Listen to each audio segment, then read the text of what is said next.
These roundtables are a continuation of the international online conference Global Crisis. This already affects everyone. This conference brought up all the crucial issues we are facing today. This conference was held on ALLATRA Unites platform and was organized by volunteers, by people themselves from all over the world. We would like also to remind our audience that this conference has been translated into more than 70 languages. Greetings, everybody. Today, our guests are Rolf Kellner, second chairman of Amazonia für die Welt, Osinaide Garcia Gomez Kellner, first chairwoman of Amazonia für die Welt, Yuri Shevchuk, journalist, radio host, author, public figure, chairman of the Green Cross, non-profit environmental organization, Professor Nir Shavif, who is a professor at Rassach Institute of Physics in the Hebrew University of Jerusalem, Dev Wadhwani, who has MBA in finance and economics. He is an entrepreneur, investment banker, and public speaker. Also, our guest is Damien Forrest, who works at business and product development in autonomous robotics. And another speaker is Rico Mangram, talk show host at the Rico No Suave TV and radio talk show. And also my co-host today will be Katrina. And now let's watch the video fragment from the conference related to the most important topic, climate.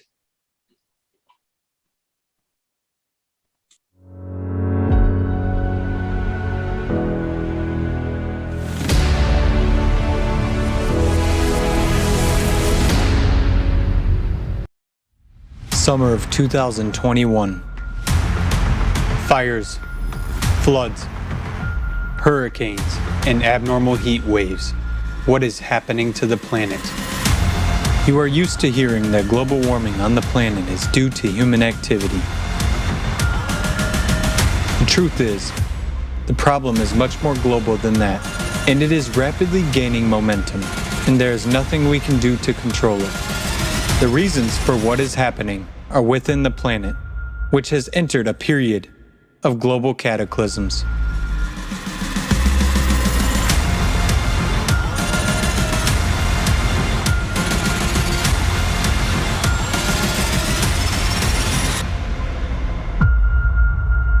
Nucleus. In 1998, a drastic shift of the planet's core was recorded. After that, the GRACE satellites and instruments on the Earth's surface detected an abnormal expansion of the planet at the equator, as well as heating from the inside. Because of the displacement of the core, it is unbalanced. With its vibrations, it creates shock waves, which are manifested on the surface of the planet by increased earthquakes and cracks on the Earth's surface. Through these cracks, a large volume of water escapes into the bowels of the planet. Molten magma rushes to the surface and heats this water. The water evaporates and escapes into the atmosphere. These enormous masses of water fall down in the form of sudden torrential rains. As the planet expanded, new continental rifts began to form. The number of volcanic eruptions increased. Significant tsunamis, including catastrophic ones, tornadoes, tropical storms, and hurricanes became more frequent. Floods and wildfires have become part of the daily news. Since 2015, the situation has become even worse. And today, the deformation of the planet continues to escalate enormously.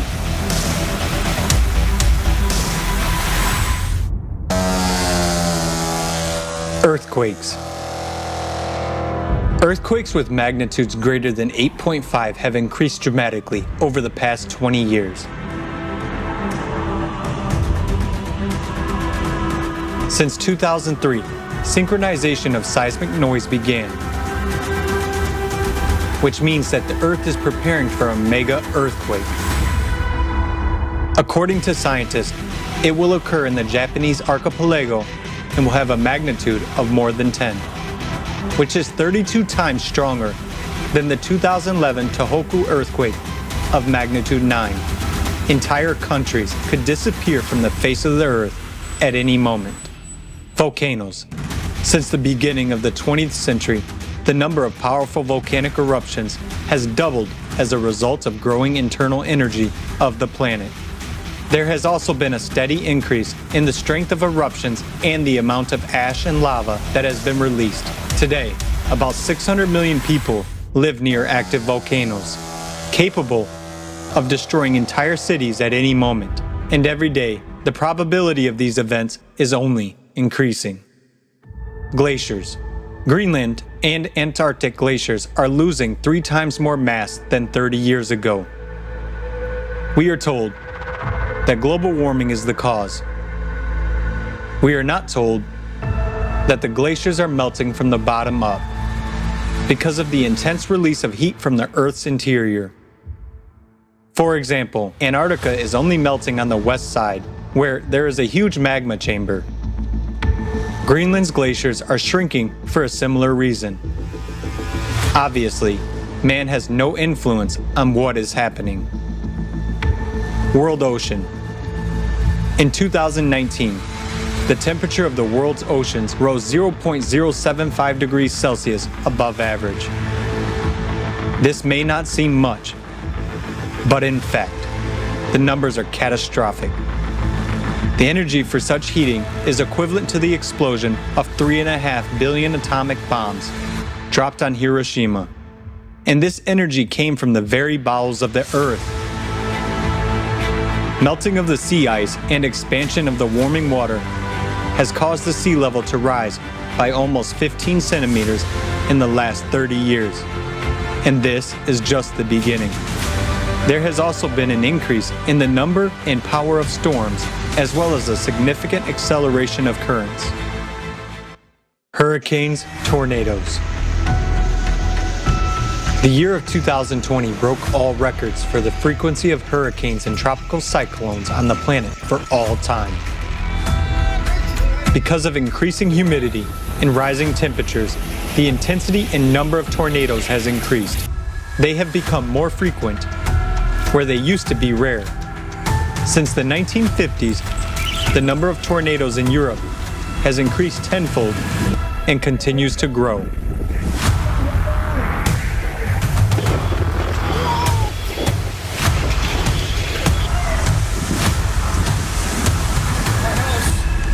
It's freaking destroyed, Josie! Temperature anomalies and records. According to the data prepared for the IPCC report on climate change, over the past 140 years, the average temperature on the planet has risen by 1 degree Celsius and by 3 degrees Celsius in the Arctic. And we can already see the catastrophic consequences right outside the window. The period since 2000 has accounted for 19 of the 20 hottest years on the planet in the history of meteorological observations.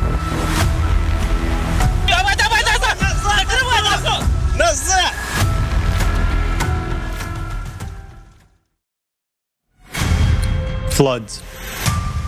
Floods are one of the most common natural disasters that are also growing in strength. 60 years ago, only 8 major floods were recorded per year. However, in 2020, this number increased by 25 times and totaled 201 cases. Moreover, they began to occur synchronously, affecting several countries at once.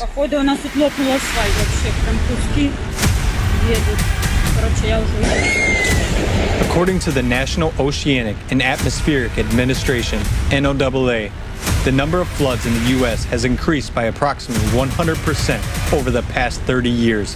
Between 1998 and 2017, floods affected more than 2 billion people worldwide. There's so many people dead.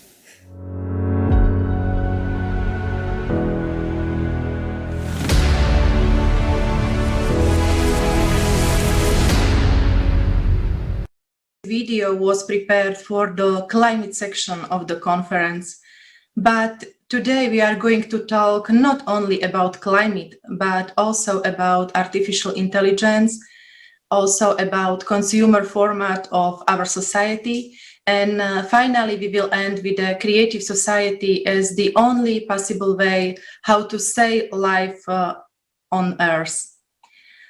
The conference has revealed that the crisis is already running at a full speed and in every field of our society. Now, I would like to pass the word to you, Mr. Mangram. What are your impressions from the video and also from the conference? Would you be so kind and share your impression with us? Yeah, so being a talk show host and being able to see what's going on around the world and actually, really telling, my viewers, what's really going on, it's the number one thing about the global crisis has always been a sad issue. It's always been a sad issue where people have actually lost their lives because of floods. And I traveled through Costa Rica. I traveled from, I have family in Cuba. And also just here in the US, you can definitely see from California's standpoint of fires, continuously fires. The problem about it is it gets so hot where the trees are actually starting to burn. And then you have, like I have friends that's in Hawaii where there's volcanoes and you don't hear about it as much, but when you do hear about it, it's a sad situation. And then you start hearing about, I was looking at the video about the Arctic, right? Where you're starting to see as far as water and floods, but it's a sad thing every year. We understand that once you have a global crisis 1 year, you're expecting for it to actually continuously go up because we look at it as Mother Nature, right? We look at it as, okay, what is the world actually doing? How is it being damaged over time? And I look at it as a sad situation of there's bombings. Right. We really didn't talk in regards to, I didn't see anything in regards to, the video. When you talk about a global crisis, we talk about when there's wars, where there's bombings, and bombs are like Hiroshima. We look at things like that can actually cause damage to the earth. And when you hear something like that, and then you look at a video like this and you say, oh my God, the water is actually 3 times as if it was like a nuclear bomb. Well, there was nuclear bombs that's been going on during the wartime that could be damaging the earth that can lead up to times like this. So I look at it as a very sad situation. I look at it as it's hard to repair a foundation of something like that if it's already been done. There's nothing really like California has earthquakes all the time. As they continue to have earthquakes, that foundation will continue to how can I say it? It's going to continue to get worse. Costa Rica, they had floods a couple years ago, 2 or 3 years ago. I've never seen a flood in Costa Rica, ever. The family that I know that's down there said, we just had a major flood. Well, there's a damage in regards to in Latin America, Central America, the Caribbean islands. There's things that's actually happening underneath that's causing the degradation of the foundation in order for things like this to happen out of nowhere. Last but not least, I'll say about Chicago. I'm in Chicago. We always say, hey, you never know what the weather's going to be like here in Chicago. Well, we really don't, because 1 minute in the wintertime, it can be, below zero. Next thing you know, it's like 50 to 60 degrees out of nowhere. And we're like, well, that's just Chicago. Well, no, I think because what's happening around the world is that we're getting the after effects of what other cities may be going through when it comes to that heat wave. So, the global crisis itself is something that that I stay on top of, and I look at what's going on around the world. But I'm a techie guy, so I look at it from down deep, analyze and say, well, I think there's a problem with the foundation. There's something going on in regards to why things happen in the world. where there's wars, there's things that's damaging, there's bombings, and anything to be able to rattle the underground of our nation. So that's my thought. Thank you. Thank you very much, Mr. Mengren, for your words. Yes, as we can see, the climate changes, we can see every day at each part of our planet. Now, I would like to pass the word to Mr. and Mrs. Kellner. What were your thoughts after watching the conference? What stuck in your mind the most from the conference? Let's start with Mrs. Kellner. Hello. Hello. At first, I would like to thank you for invite today and to opportunity to speak about the global crisis.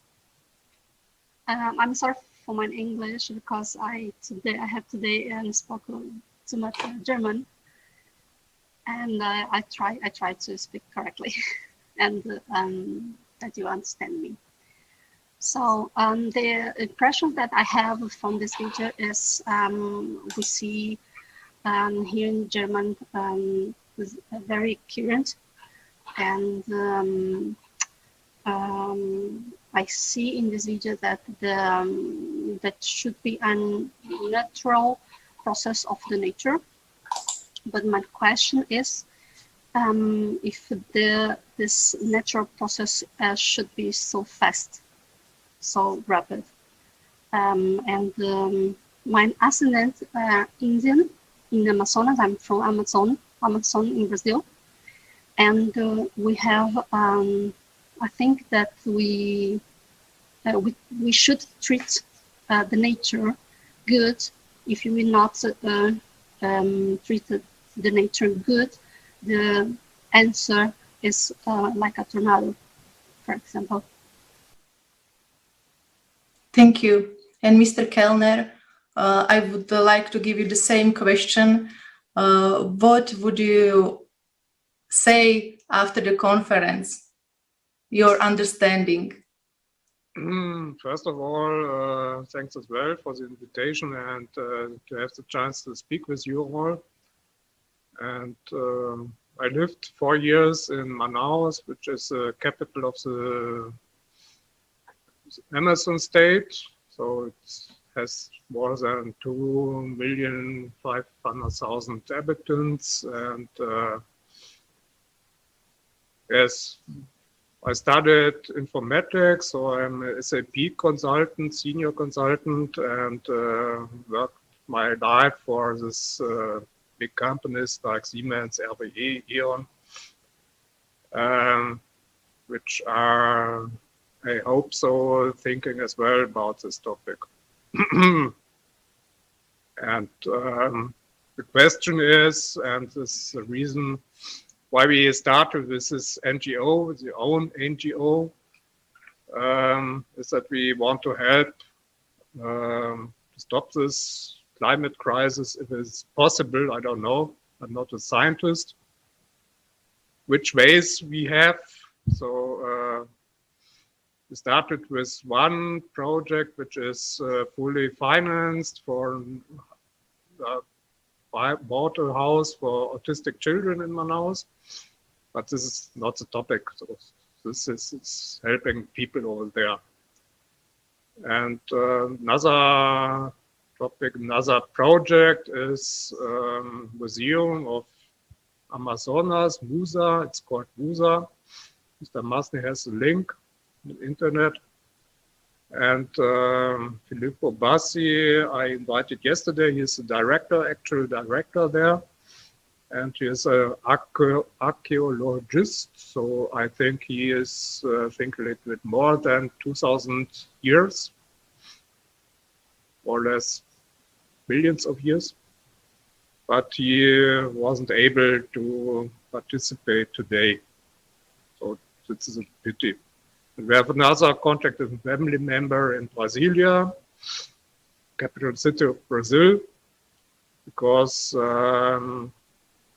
he's working for the police over there and has a contact to the Department of Medio Ambiente, Environment. but he needs help from us because he's only 20 years old or 26. 27. And we tried to speak with this department, but nobody is answering there. And Bolsonaro and Lula, Bolsonaro is the actual president. Lula was a former president, are fighting each against, and I don't know what they are thinking. So we need a strategy to do our best, and we are able to take a lot of contacts which are created in the internet as well to these conferences. So it's on work. But how can we stop this deforestation, for instance, or what can we do to stop this crisis? Thank you, Mr. Kellner, for your words. Mr. Forrest, how about with you? What are your thoughts, views on the video and also on the conference? Well, first, thank you for inviting me. So regarding these impressive images, fortunately, as I'm living in Europe, I wasn't directly faced with this event, but maybe it's an issue we should work on because in Europe, we don't see directly the consequences of this event. And this year, it's the first year that Germany, Belgium, and Luxembourg had very terrible floodings. I think they hadn't seen similar floodings in years. I'm not a climate expert, but I work in artificial intelligence, and maybe what I can say from what I see is that in the last 5 years, and maybe more importantly in the last year, or in the last 2 years, we see that the intensity and the frequency of this event, of this so-called natural disaster, is increasing. Vancouver just hit 50 degrees Celsius this year, which is crazy. Clearly, we will have to reduce our impact on the environment.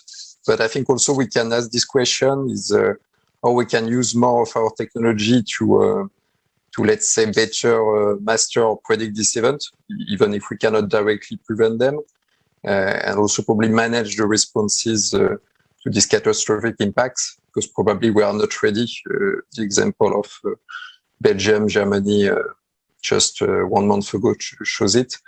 And also regarding Europe, probably we are less touched by this event because we weren't, we didn't live them by ourselves. But we should ask more to ourselves this question, so how we can use more our effort and especially our technology to better manage this event. Thank you for your sharing. Thank you for sharing your understanding, Mr. Forrest. It is indeed very truthful. Our next guest is Yuri Shevchuk. Mr. Shevchuk, please, would you like to share your impression from the conference with us? Thank you.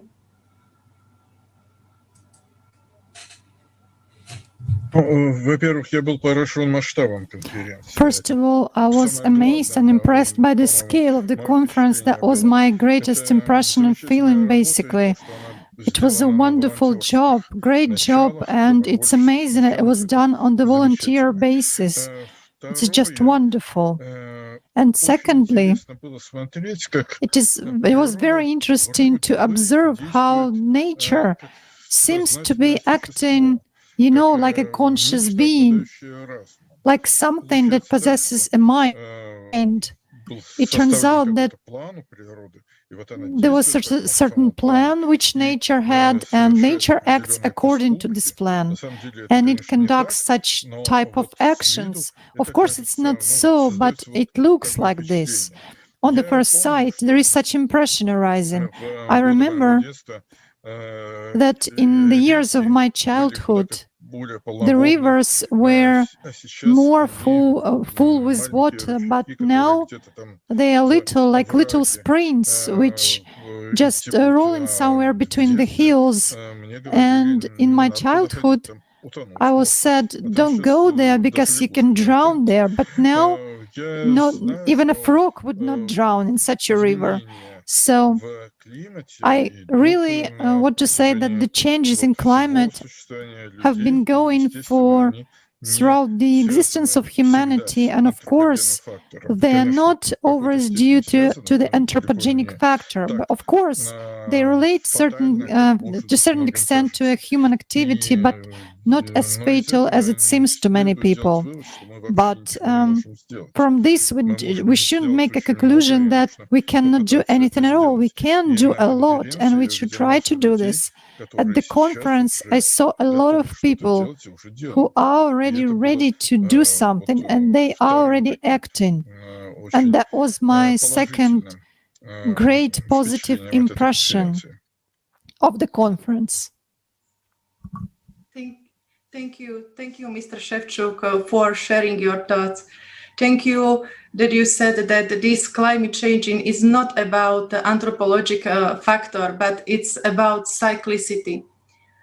Mr. Vadvani, can you share your views, experience, or impression on the conference? Well, I'm not an environmentalist, neither am I a climate expert. But I can tell you that I studied in Cambridge, Massachusetts in the mid to late 90s. And back in the day, I had, colleagues at Harvard and MIT and Brown and many of the colleges in Boston. And they were already talking about climate change back then. And the fact that we have the North Atlantic drift, greenhouse effect, the ozone hole is undeniable. Now, I'm an economist actually, and I'm an entrepreneur, I'm a banker. So this is not my area of expertise, but the economic impact it's having, just because humanity functions on greed and fear, plain and simple. This is pure greed. So today I talk to you from Dubai. This is the fossil fuel capital of the world. It won't be in 15 years, I can promise you that. Renewable energy has to take over. But unfortunately, the politicians are putting profit and economics ahead of the planet. And you cannot negotiate and you cannot bargain with Mother Nature. That's all I have to say. I'm no expert, but I know what I don't know. And I know that it is stupidity to negotiate when it comes to our sustenance as human beings on this planet. So I don't understand what people are, all these climate accords and these conferences they have, and there's a negotiation, they have carbon taxes. You cannot monetize this, guys. If there's no planet, in the next 50 years, what are we even discussing? Plain and simple. I mean, hopefully I will be dead by then, but not the next generation. So it's just pure, simple logic, and it's pure stupidity on behalf of capitalism that has got us to where we are. Because the Western world basically started with fossil fuels. And then the developing countries try to become developed nations and follow the same business model. And because of pure economics, we are where we are at today. Because I'm Indian. So today, India and China are one of the biggest emitters of fossil fuels. But shame on America. I studied there. I love America. But shame on America. Because America isn't doing its fair bit. So, my view is that this is economically driven and it is highly irresponsible. You can call me it's an ideological outburst, but that's how I really feel, guys. Thank you, Mr. Barbani, for your words. Mr. Kellner, as we were able to see that in the conference, there are anomalies happening within the rainforest, and it is already starting to produce more carbon dioxide than oxygen. It is shifting towards this. What can you tell us about this, and what negative impact does this have on a human life?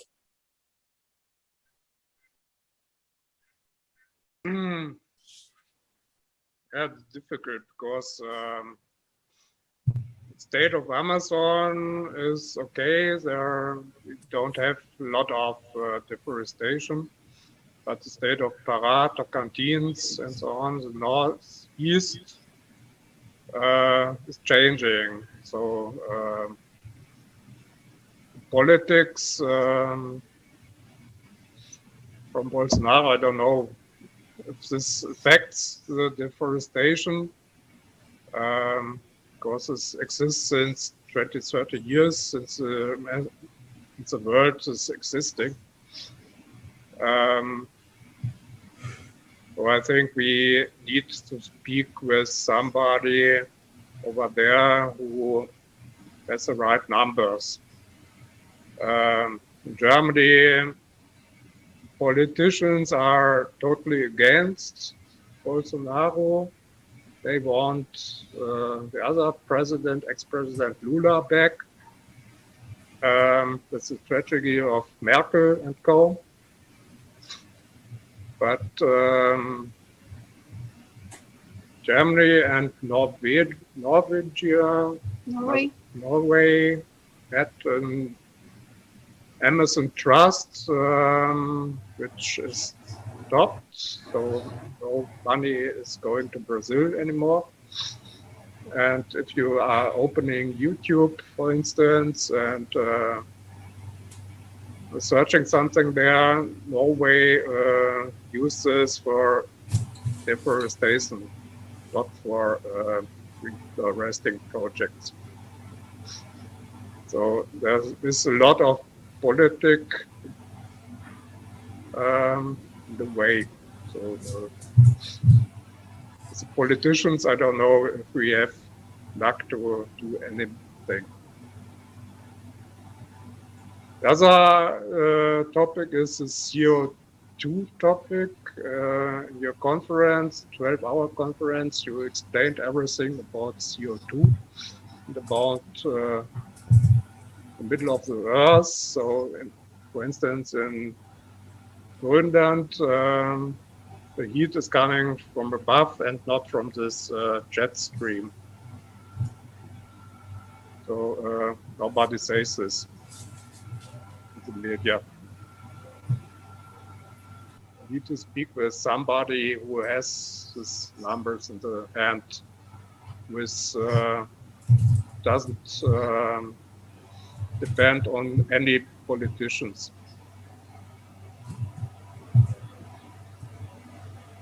After Thank that, you. maybe we have a strategy to do something. If we have this, we need to search the money to do the right way.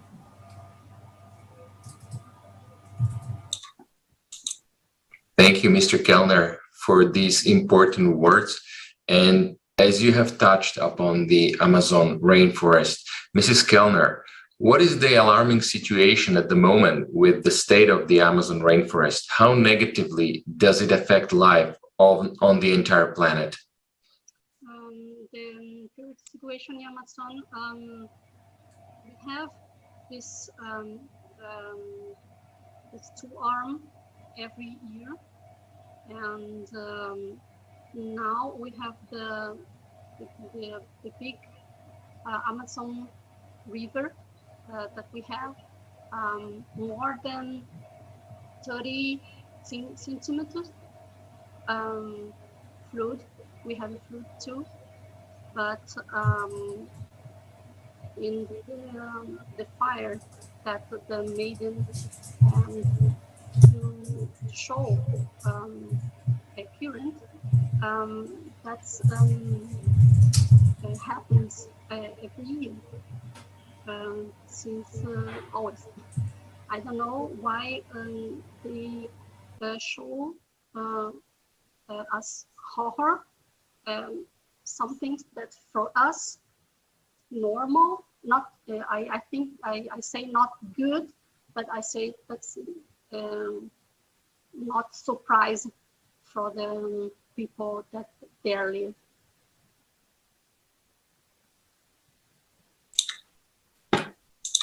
Thank you, Mrs. Kellner. Mr. Shevchuk, you were talking about the fact that ecology doesn't influence the environment on Earth as much as the cyclicity of climatic disasters. Can you tell us from your professional view in more detail, what is the difference between ecology crisis and climatic crisis? Regarding the environmental crisis, by environmental crisis, we usually understand some anthropogenic impact on nature. And nobody denies it. Of course, it does exist. But the thing is that anthropogenic impact is actually what is relevant for the last 2 centuries, when we had this industrial revolution and we started actively burning the minerals and mineral resources, mineral fuel. That's when the so-called greenhouse gases appeared, although in greater amounts than before. But of course, in addition to greenhouse gases emitted by people and human activities, the nature also emits such gases. But basically, it is considered that these 2 last centuries, is when the anthropogenic factor started to exert the greatest impact on the biosphere, and we came to the situation which we have right now. In actual fact, this situation is cyclical, and every 1500 years, it's like one of the cycles, because there are actually many cycles. Researchers ascertains that there are about 17 cycles in nature, in fact. But I will speak about one cycle, which is the bond cycle of 1500 years.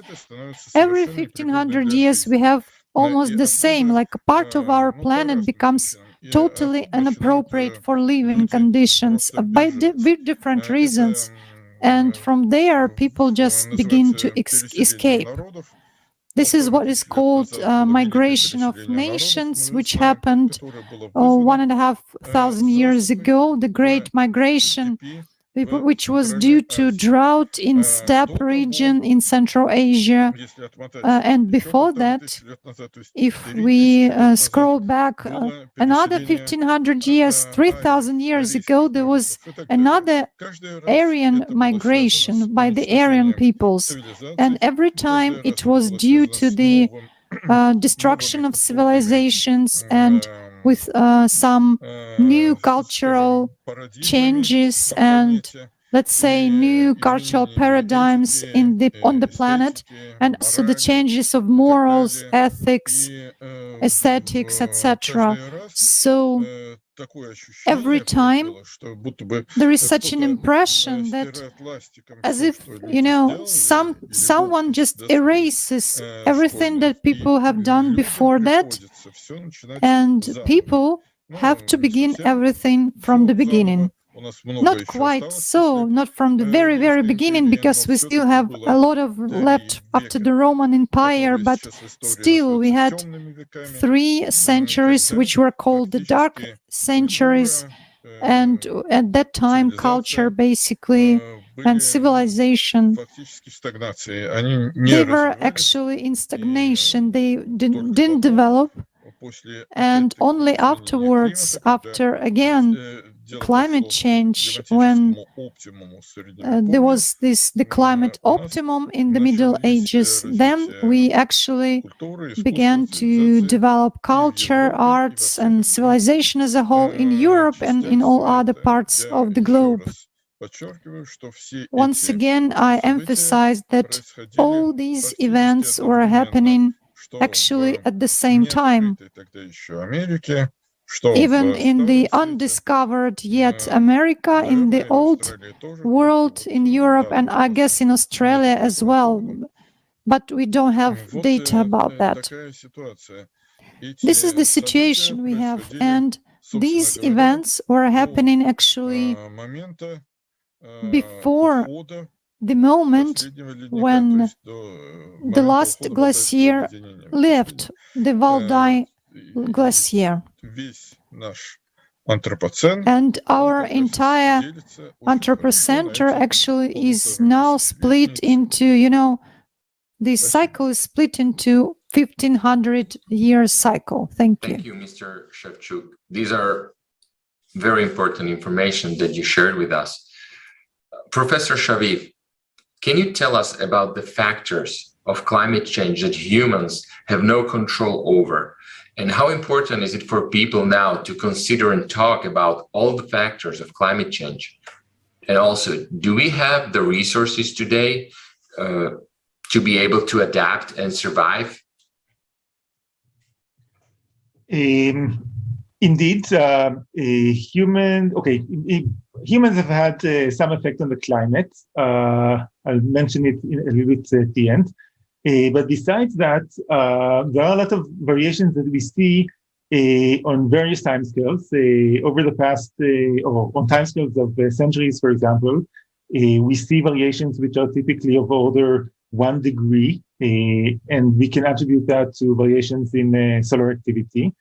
On longer timescales, actually it's centuries to say millennia.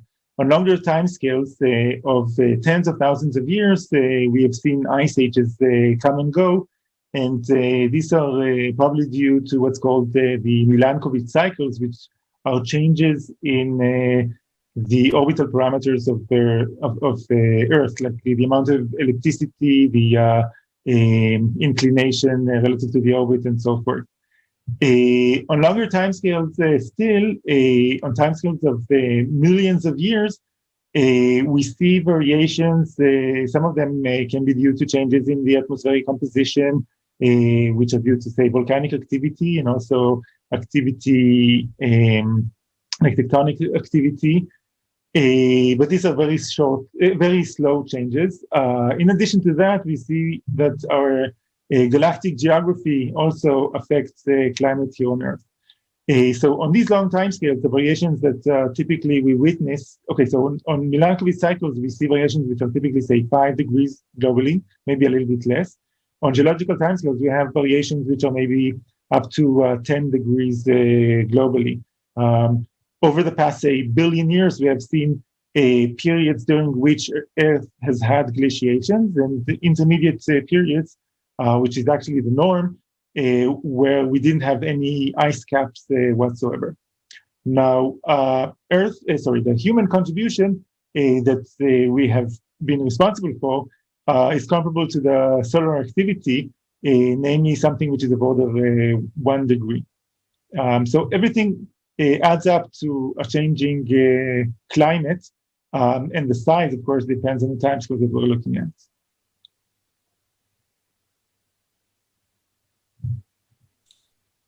Thank you, Professor.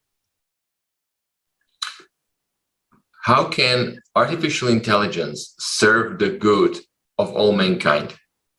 Mr. Forrest, how should our society change for artificial intelligence to be able to serve every person and not just a few individuals? What are the ethical conditions for worldwide implementation?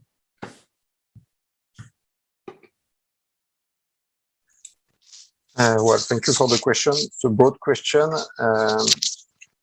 Well, I think that it's not a matter of technology, because well, if you have some experience in, let's say, new technologies like AI, robotics, you can see that it helps us resolving many issues. For instance, on climate, you can better predict climate. You can better understand these events with artificial intelligence.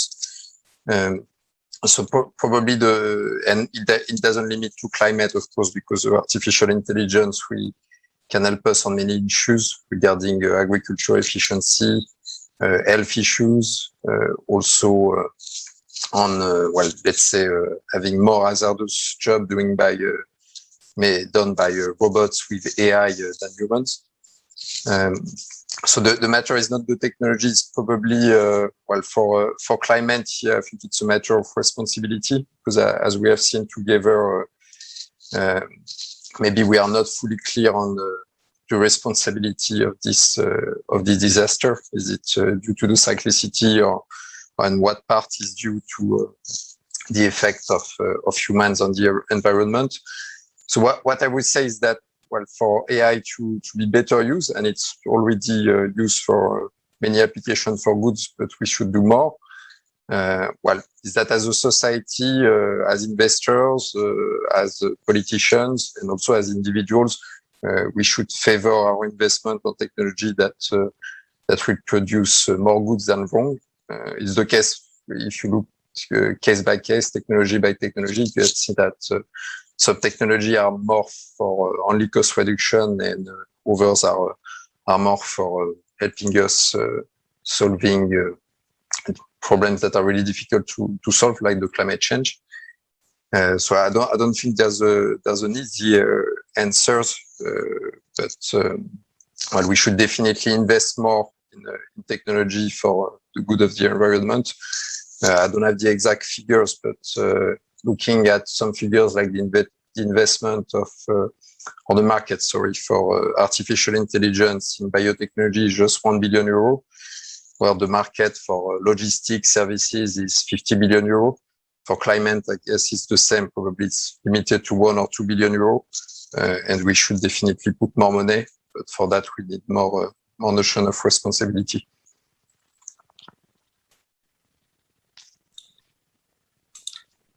Thank you, Mr. Forrest.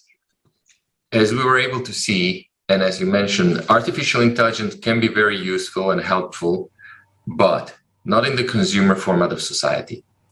The crude reality of today's consumer society is that the unnecessary workers, not only blue collar, but also white collar, will be simply laid off. Such examples can already be observed in Asia, where we can see ports, factories, and even banks with no people. In the consumer society, corporations recklessly pursue their interests and profits in the first place, cutting costs, laying people off, destroying the environment. You might think that we can rely on the social security system of our countries, but will the 10% of people still having jobs, will they be willing to finance the 90% of people without a job? This minority will be neither able nor willing to carry such a burden.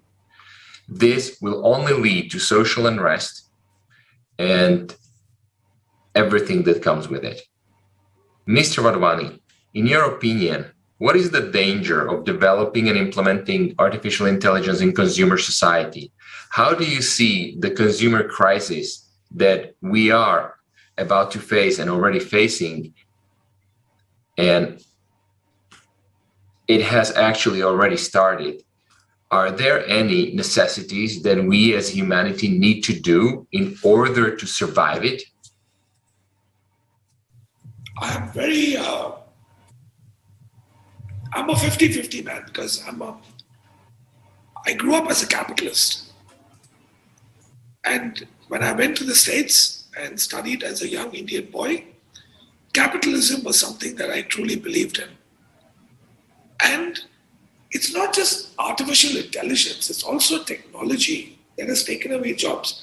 So without giving you a big lecture, I mean, you don't have to be a rocket scientist to figure out that the population is growing and the job market is shrinking. So we have a social responsibility. That is number one. more importantly, as we evolve into the AI and tech space, I believe the education system hasn't caught up with the reality of the times. Because I'm an MBA and a CFA. My degrees today mean nothing. My skill set in the 90s, is of very little value today in 2021. So the fact of the matter is the education system catching up with the changing times. Because when I grew up, it was either you're a doctor, a lawyer, an engineer, an accountant, a banker, or whatever. And today, many of those professions will be dysfunctional in the next 10 years. Robots can do surgeries today. Stockbrokers don't exist. There used to be a 3-man cockpit on an aeroplane. There used to be a pilot, a co-pilot, and an engineer. And today it's a 2-man cockpit. The engineer is a computer.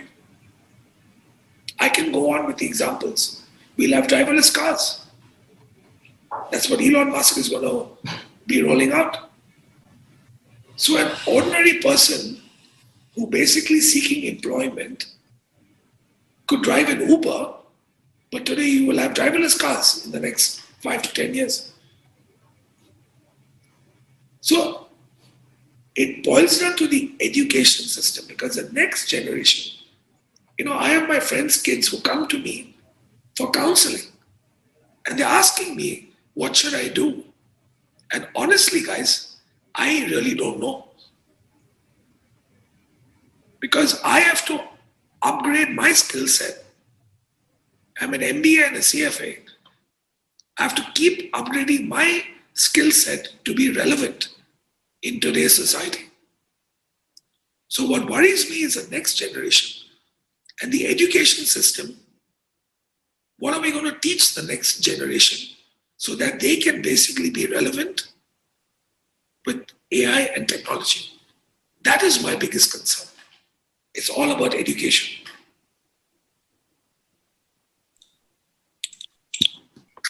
Thank you, Mr. Vadvani, for your comments on this topic. Yes, it is really true. Now, Mr. Mangram, we appreciate you for inviting our participants of ALLATRA International Public Movement to your talk show and let people know about the Creative Society project. Thank you for your deep understanding that people should know about it. This creates a great example of how the media should help to bring the information on what option we as humanity have to pass through the upcoming climatic changes. What should be the role of this industry? What should they do to inspire people in building a creative society? Why is it important that the media bring positive examples? So one of the biggest things about being in media is to make people aware of what's going on. The whole objective, if it's bad or if it's good, there's always a flip side to everything. When it comes to the media, there's always conspiracy theories, right? There's always ways that, hey, I have my thoughts and I want to share this with the world, and let's see what the world comes back to be able to say, hey, is this the right path to be able to go down? And then make a decision from there. I kind of listened to the gentleman right before me. He made up a good point in regards to education.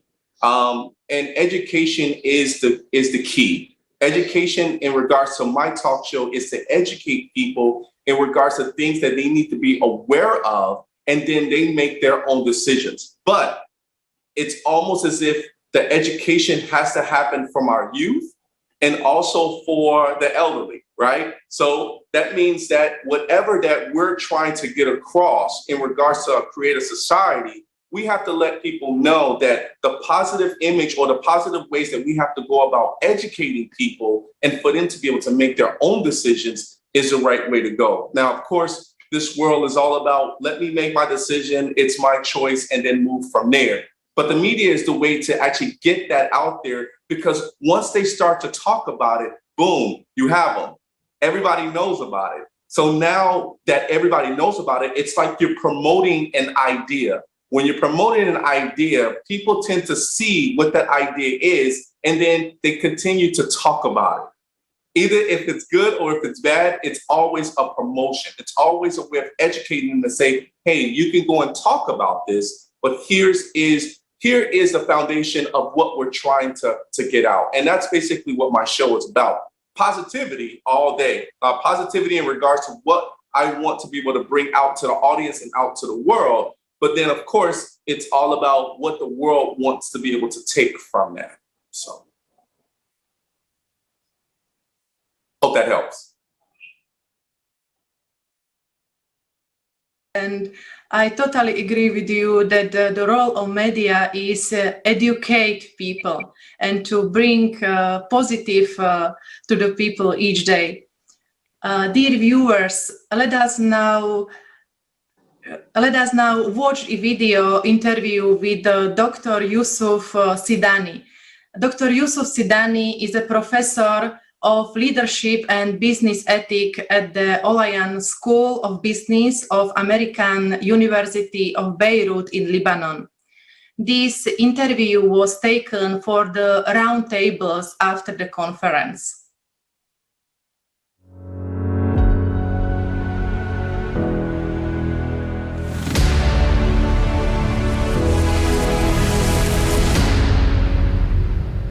Hi, my name is Yusuf Sidani. I'm professor of leadership and business ethics at the Olayan School of Business at the American University of Beirut, Lebanon.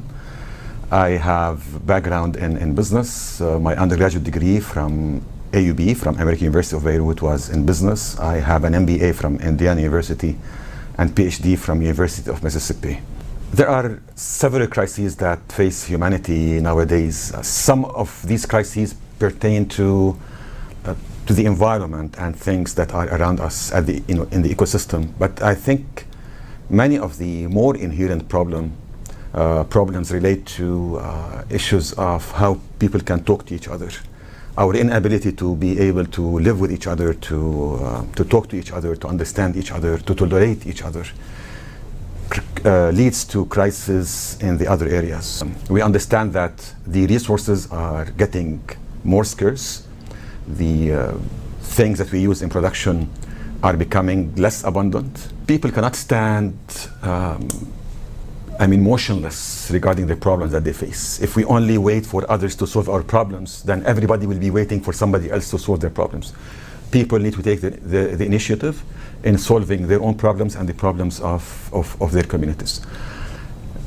Some people, by definition, they feel more motivated, more incentivized to be proactive in solving the problems of society. That's fine. We need leaders and we need followers, but we need to be able to communicate properly, assess problems properly, and bring forward proper solutions to the common problems that we face. Many communities from various continents. You need contribution from the less prosperous nations as well as the contributions of the more prosperous nations. It's very much like offering a medicine to somebody. If the doctor does not really ask about how the person is feeling, about it becomes a very intense diagnosis of problems, which require the contribution of many individuals. What unites all people is they are human. And when we go back to the basics, our humanity, then we can understand each other. We understand that we come with various languages, ethnicities, races, religions, various cultures, various backgrounds, various philosophies.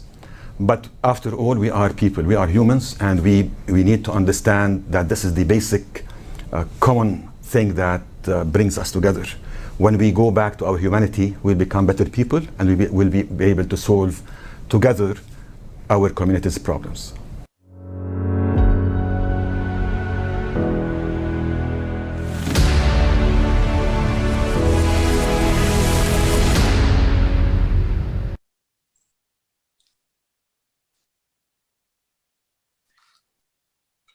Dear viewers and friends, as was mentioned by Dr. Sidani, that our society must be based on love and respect for one another. We should learn to communicate and respect one another. Mr. Kellner, how do you see a creative society where human life has the highest value, and why it is important to build such a society now, taking into the account occurring climatic events on the planet? The Earth, as well as all of us, were created by God, right? And not by politicians. I think this is the most important thing. So we need to hear to our heart to do the right things.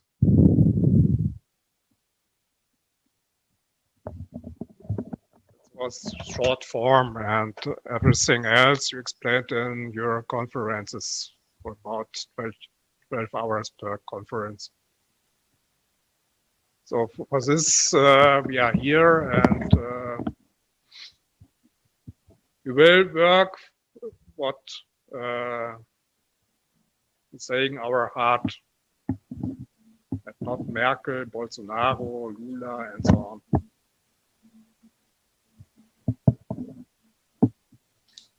Thank you, Mr. Kellner. And now I would like to ask you, Mrs. Kellner, from your point of view, how can creative society help the entire ecosystem of the Amazon rainforest? My opinion? Yes. We not only the nature to respect, but the people to respect. We have to learn to respect each other, and so we can work together to protect the nature, and so to treat the nature good.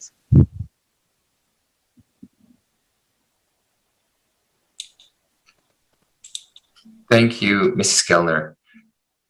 Mr. Shevchuk, would you agree that only a society where human life would be of the highest value can help us cope with the climatic crisis that is already going on right now?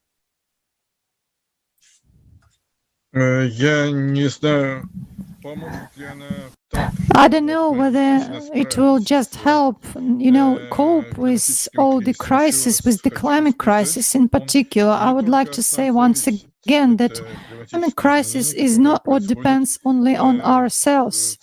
These are climate changes which have a cyclic character, but the fact that we can help each other and this way to minimize our losses from this disastrous condition in which we are now coming, yes, that's for sure. We can help each other.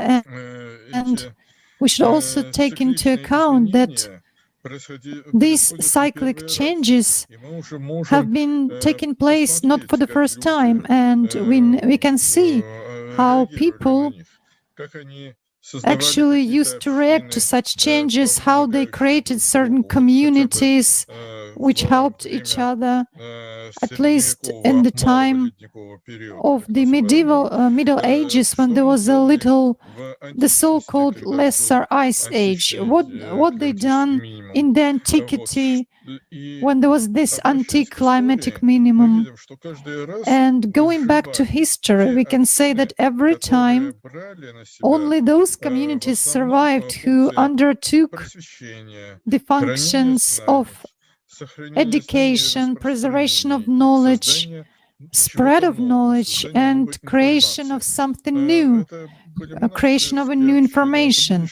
And those were monastery communities, schools, the first universities which were established, and all of them preserved the knowledge and thus preserved humanity and religions as well. That's what I think. Also regarding what kind of people will be demanded in the future, there is such a test. Try to take like 8 minutes, a short period of time, 8 minutes, and try to think of a subject or a machine or a method which was never invented by people before, but which will be inevitably demanded once you invent it. This is such a creative test. Not many people pass it, but people who pass these tests will be demanded in the future. Thank you, Mr. Shevchuk, for your valuable opinion.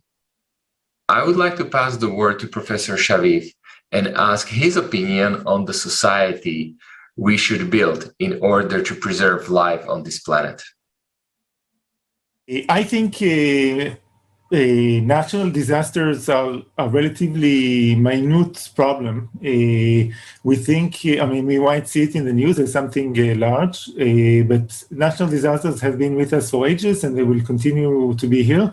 And they're not really a big problem when you consider it compared to other problems we face. I think most of society's problems are social.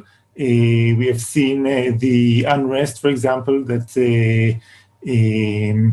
for example, in my neighbors in Arab countries, with the Arab Spring, we see that a lot of social unrest, which I think are a much greater problem that we should tackle.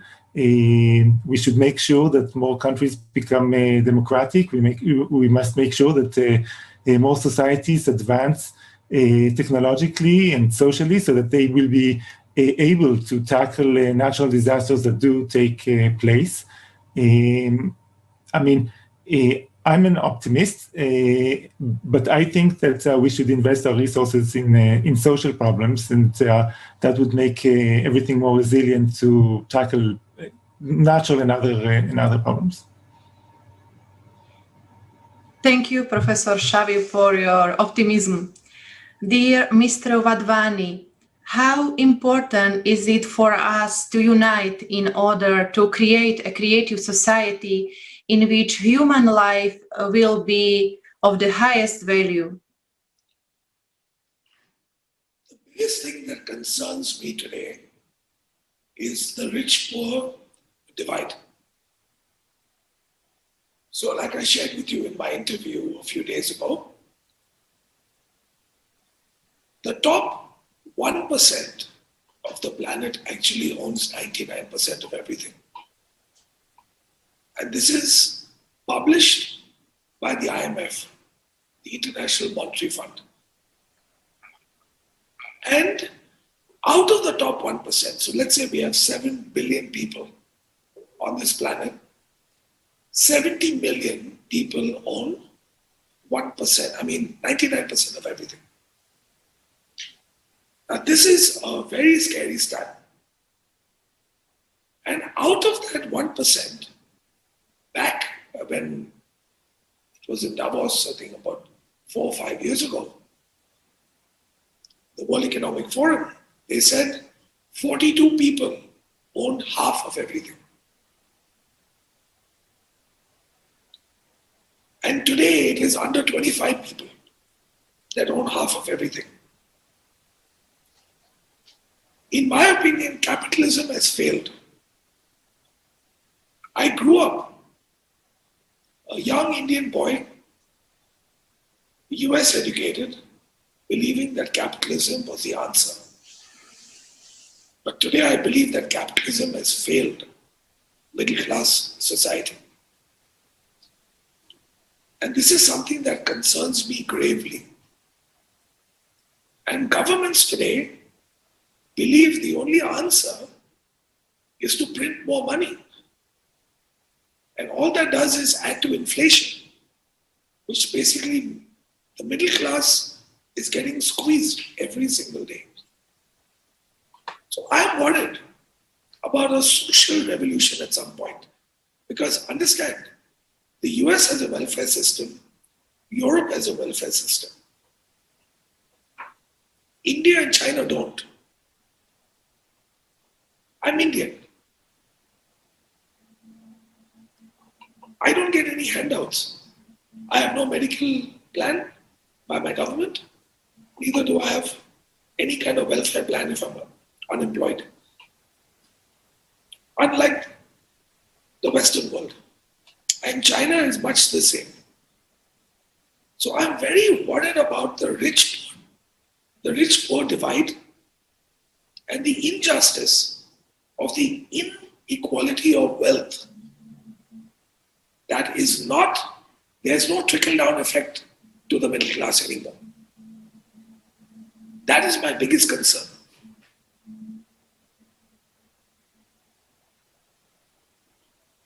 Thank you, Mr. Barvani. Let's hope all our viewers will be inspired with your words and will join the Creative Society project. Only by unification. A prayer to everyone, guys. Like I shared with you, I'm still a child at heart. Can you imagine if the developed nations just cut their spending, their arms spending, their defense spending by 10% and pass that benefit on to the middle class in a corresponding manner? You have no idea the economic impact it would have on the working class people. But it's a fantasy. I'm a dreamer. So, just sharing a little childhood fantasy that I have in my head. It'll never happen though.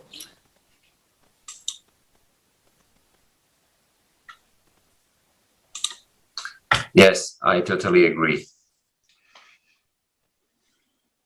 Would you agree, Mr. Mengram, that media can help us to build this dream, and it is important that they share the positive views on how the society should function and what should be the relationship between people? Well, it's a go figure. It's kind of like I've already built my creative society here in Chicago over the last 3 years. And the reason why I say that is because it was kind of like the icing on the cake when both Olgas came on to my show and kind of made it of something that we've done already with building talent. From talent to musicians, to activists, to people of a movement, to people that actually is doing great for the world already. During the pandemic, I learned a lot. Well, I learned a lot from people, but I also learned a lot in regards to how to be able to be positive during the pandemic. And one of the things is it's all about human nature. It's all about the love that we have as a show to show our viewers that we can still love each other during this pandemic, to be able to basically build the talent to support each other and also be able to have a great society. I think the media is always going to have a say-so in regards to anything that's actually happening in the world. But one of the things is that humane, being a positive person, or if you're doing something great that's for the world in general, you need to be recognized for it. And if you're not recognized for it, then shame on a person not recognizing you.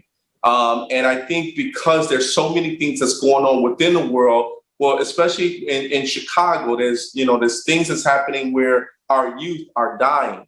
And our youth is actually dying, but I'm also bringing in the youth that's actually doing something great for the world to be able to show the other youth that, hey, you can still live to be great. You still have a way to be able to show your talent and be the best you can be. So I think, the media is, and that's one of the reasons why I love to be on TV and I love to be in front of people, is because we have to be able to have a voice. Some people are shy. They don't like to be on TV. They like to say things offside. But as the media, for me, I love to voice that opinion, because then what happens is I connect one person to another person to another person, and then you have that creative society as well. So. Yes. Thank you, Mr. Mengen. Dear guests and viewers, we are happy to announce the next international online conference, Global Crisis, The Time for Truth, which will take place on 4th of December 2021. This conference will be dedicated to the climate and environmental catastrophes we are facing today and also in the near future. Dear guests, dear speakers, thank you very much for your time. Thank you very much for your participation in today's roundtable discussion. We hope to see you again. Dear viewers, thank you very much for your attention. All comments and questions you can send to us to our email address info@allatraunites.com. We also would like to ask you, dear guests, and also dear viewers, share conference Global Crisis. This already affects everyone. Share it with your neighbors, with your family, with your friends and community. Thank you very much and have a nice evening. Thank you. Спасибо огромное, замечательно.